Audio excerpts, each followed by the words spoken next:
ಪುಷ್ಪ 2 release ಆಗಿದ್ದು premiere show ನಿನ್ನೆ ರಾತ್ರಿಯಿಂದ ಆರಂಭವಾಗಿದೆ. ಆ ಸಂಭ್ರಮದಲ್ಲಿ ಭಾರೀ ಅನಾಹುತ ಆಗಿದೆ.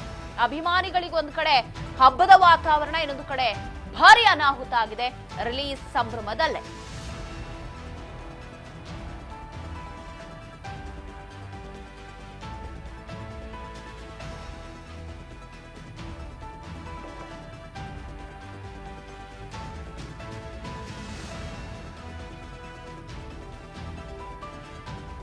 ಪುಷ್ಪ 2 ರಿಲೀಸ್ ಸಂದರ್ಭದಲ್ಲಿ ಅಲ್ಲು ಅರ್ಜುನ್ ಥಿಯೇಟರ್ಗೆ ಬಂದಿದ್ದಾರೆ.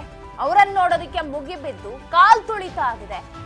ಕಾಲ್ ತುಳಿತದಲ್ಲಿ ಮಹಿಳೆಯವರು ಉಸಿರು ಚೆಲ್ಲಿದ್ದು, ಆಕೆಯ ಮಗನಿಗೆ ಗಾಯಗಳಾಗಿದ್ದು ಆಸ್ಪತ್ರೆಗೆ ದಾಖಲು ಮಾಡಲಾಗಿದೆ. ಪುಷ್ಪ 2 ರಿಲೀಸ್ ಸಂಭ್ರಮದಲ್ಲಿ ಆದ ಭಾರಿ ಅನಾಹುತ. ಅಲ್ಲು ಅರ್ಜುನ್ ನೋಡ್ಬೇಕು ಅಂತ ಹೇಳಿ ಒಂದೇ ಸಮನೆ ಜನ ಮುಗಿಬಿದ್ದಿದ್ದಾರೆ. ಆಗ ಕಾಲ್ ತುಳಿತ ಆಗಿದ್ದು ಆರ್ಭಟಕ್ಕೆ ಉಸಿರು ಚೆಲ್ಲಿದ್ದಾಳೆ ಮಹಿಳೆಯೋರ್ವಳು. ಮಗನಿಗೆ ಗಂಭೀರ ಗಾಯವಾಗಿದೆ. ಆಸ್ಪತ್ರೆಯಲ್ಲಿ ದಾಖಲು ಮಾಡಿ ಚಿಕಿತ್ಸೆಯನ್ನು ಕೊಡಿಸಲಾಗ್ತಾ ಇದೆ. ಕಾಲ್ ತುಳಿತದ್ರೆ ಇಬ್ಬರಿಗೆ ಗಂಭೀರವಾಗಿದ್ರೆ ಓರ್ವ ಮಹಿಳೆ ಸಾವನ್ನಪ್ಪಿರೋದು.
ప్లీజ్ మీరే కాపరేట్ చేయకపోతే ఎవరు కాపరేట్ చేస్తున్నాం అందుకే.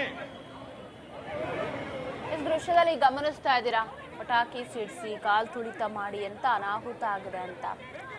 9 ವರ್ಷದ ಆಕೆಯ ಮಗನಿಗೆ ಆಸ್ಪತ್ರೆಗೆ ದಾಖಲು ಮಾಡಲಾಗಿದೆಯಂತೆ.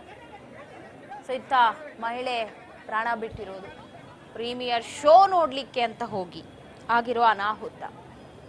ಅಭಿಮಾನಿಗಳಿಗೆ ನಿಜವಾಗ್ಲೂ ಒಂದು ಕಿವಿ ಮಾತು ಅಂತಂದ್ರೆ, ಸಿನಿಮಾ ಸ್ಟಾರ್ಗಳು ಇರ್ತಾರೆ, ಸಿನಿಮಾ ಬರುತ್ತೆ ಹೋಗುತ್ತೆ, ಅವತ್ತೇ ನೋಡಬೇಕು ಅಥವಾ ಮುಗಿಬಿದ್ದು ಹೋಗಬೇಕು, ಈ ಥರದ ಅವಸರದ ನಿರ್ಧಾರಗಳಿಗೆ ಹೋಗಿ ಒಬ್ರ ಜೀವನೇ ಹೋಗುತ್ತೆ ಅಂದ್ರೆ ಯಾಕೆ ಆ ಥರದ ಹುಚ್ಚು ಅಭಿಮಾನ ಅಂತ ನೋಡಿ. ತಡರಾತ್ರಿ ಹೋಗಿದ್ದಾರೆ, ಏನ್ ಕುಟುಂಬ ಸಮೇತ ಹೋಗಿದ್ರೆ ಏನೋ, ಮಗನನ್ನು ಕರ್ಕೊಂಡು ಹೋಗಿದ್ರೆ, 9 ವರ್ಷದ ಮಗ.